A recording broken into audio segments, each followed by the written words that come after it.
Understanding Roof's Edge, a guide for English learners. Hello, everyone. Welcome to our English language learning series.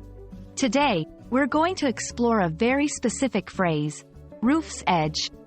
Whether you're a beginner or an advanced learner, understanding such phrases is key to mastering the English language. So, let's dive in and discover what roof's edge means and how to use it in conversation.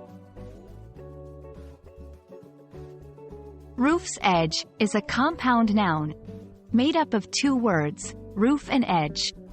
Let's look at each word separately. Roof. This is the top covering of a building, providing protection from weather. Edge. This refers to the outer limit of an object, the part where it ends.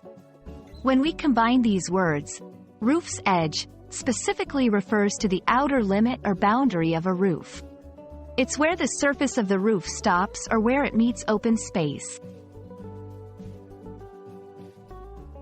Now that we know what roof's edge means, let's see how to use it in sentences. 1. Be careful not to get too close to the roof's edge, it can be dangerous. 2. The cat was sitting right at the roof's edge, watching the birds.